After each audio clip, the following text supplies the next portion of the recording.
Okay, I'm going to show you how I like to thread baste my hexagon threads if I'm doing paper piecing. I'm not going to show you how to sew them in this video, that'll be another one. So this is just the basting, and I'm going to do thread basting. So I've got my fabric scissors, I've got my paper templates, I've got my wonder clips or binding clips, I've got a needle and thread, and I've got an acrylic template.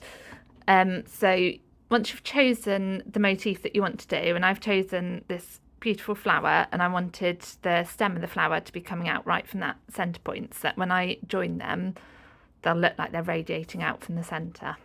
Got one more to do. Just gonna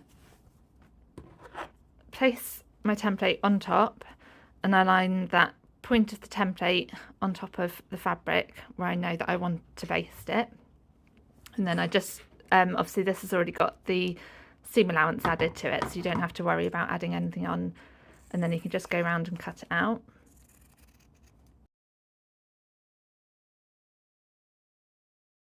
So that's ready to baste. So again, you don't have to, if you weren't doing focus cutting or fussy cutting and you were just doing it any way you wanted to, then you don't have to use the acrylic. But obviously if you want to line it up in a particular way, then I turn the fabric over and I use the template on the back. So I'm going to line that point of my template up right with the stem of the flower, because I know that's where I want it to go. And once I'm happy with where it is, I'm going to keep hold of this acrylic template on the fabric, but I'm just going to let the fabric drop away slightly, so I know when it's held flush against it, that's exactly where I want it to be. So I let the fabric fall away slightly, and then I just slide my paper piece in between, and then I can make sure that I'm lining it up within the grid. If you see, there's like a grid on the acrylic template, so I can then make sure that it's going to be basted in the same position that I cut it out. Then you can just keep hold of it with your thumb, slide the acrylic away, and again you can just double check so it's moved ever so slightly. So I'm just going to make sure that it's holding it into place there. And then if you want to double check it before you thread baste it, this is where I like to use clips rather than pins. So I'm just going to add these clips, and you can sort of see the shadow of the paper piece underneath it. So I know I'm quite happy with where that's going to go. So at this point I will then go in with my needle and thread. You can tie a knot in the end of the thread if you want to. I tend not to tie a knot in the back of it, just because it's much easier when it comes to removing it. And because this is where I definitely want the point of my hexagon thread, and I really want this to be dead on, I'm actually going to start my basting here. So I fold the fabric over, and I'm just using my thumbs, which is slightly hard when you've got one thumb out of action and one that's also sore from overworking, but we'll try. And then I just use my thumbnail here and fold that fabric over so it's on the crease. And then I can just turn it over to check on the other side that, yeah, I've still got that stem lined up on the point. So at this point I go in my needle and thread, and I'm going through, this is if you haven't tied a knot, so I'm going through the fabric, and this is just to secure my thread at this point.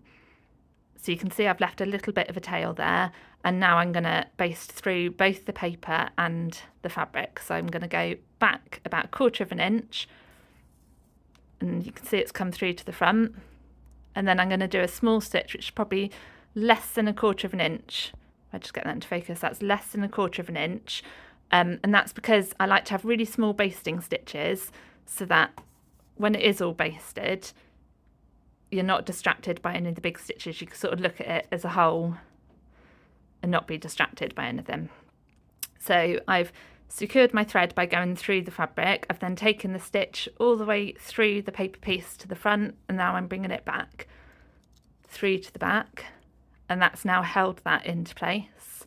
And you're just going to work your way around. So I work counterclockwise, but again, kind of have a play and see what works for you.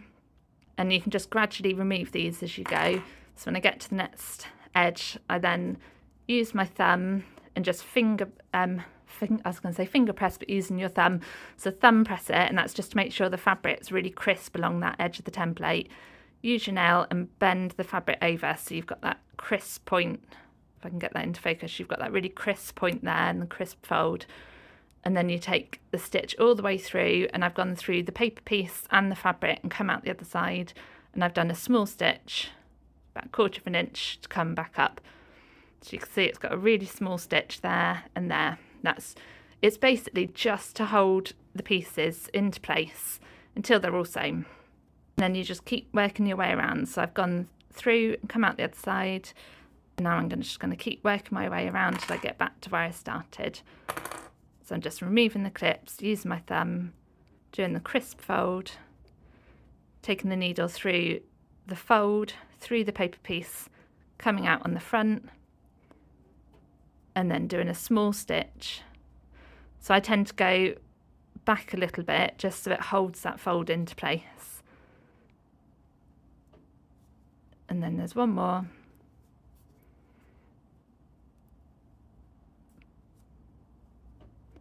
And then I go back. And then you can either tie a knot in the back to secure it, or I just run the needle through the fabric and not the paper template. And then that way I don't have to worry about undoing any knots when it comes to taking the paper pieces out. Give it a snip. And then that is your shape basted. So that's how I thread baste my hexagon threads. And then you can see it creates this wondrous effect where they're all going to radiate out from the centre of your block, and then they are ready to sew together.